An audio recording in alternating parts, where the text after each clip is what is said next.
دوستو، ایک نوجوان خوبرو لڑکی ایک سپر مارکیٹ میں اپنے جسم کی نمائش کرتے ہوئے فتنہ انگیز انداز میں جا رہی تھی۔ اس کے انداز میں ایسی خود نمائی اور خود ستائی تھی جیسے دنیا اس کی وجہ سے پیدا کی گئی ہو۔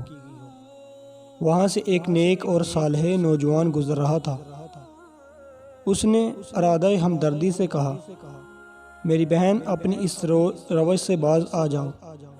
اگر ایسی حالت میں ملک الموت تمہارے پاس آ پہنچا تو اللہ کو کیا جواب دو گی؟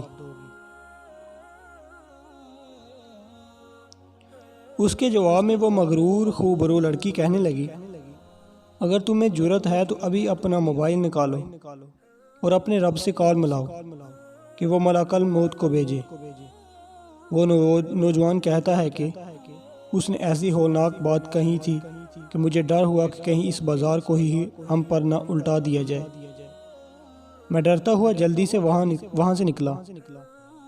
جب میں بازار کے کنارے پر پہنچا تو میں نے اپنے پیچھے چیخو پکار اور آہو بکا کی آوازیں سنی۔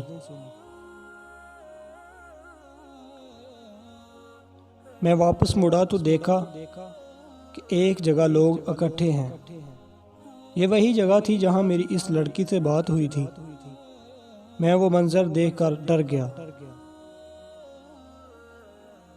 وہ لڑکی ٹھیک اسی جگہ پر مردہ حالت میں پڑی تھی جہاں اس نے ملک الموت کو بلانے کا چیلنج کیا تھا۔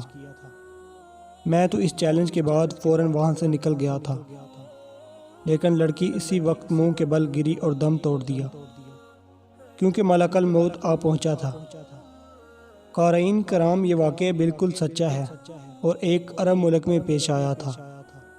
اس واقعے کو قریباً 12-15 سال گزرے ہوں گے جب یہ رونما ہوا تھا۔ اس کی بازگشت مقامی اخبارات اور مجالس میں سنائی دی تھی۔ بعض اوقات انسان تکبر اور جوانی کے نشے میں یا دولت و اقتدار کے گھمنڈ میں بے حد غلط باتیں منہ سے نکال دیتا ہے۔ اسے معلوم نہیں ہوتا کہ عین ممکن ہے وہ قبولیت دعا کا وقت ہو اور اس کے الفاظ پر رب کی طرف سے پکڑ بھی ممکن ہے۔ اس لیے ہمیشہ منہ سے اچھی بات نکالنی چاہیے۔ دوستو، اللہ تعالیٰ سے دعا کرتے ہیں کہ اللہ پاک مجھے اور آپ کو ہمیشہ مثبت بات کرنے کی توفیق عطا فرمائے۔ دعاؤں میں یاد رکھیے گا۔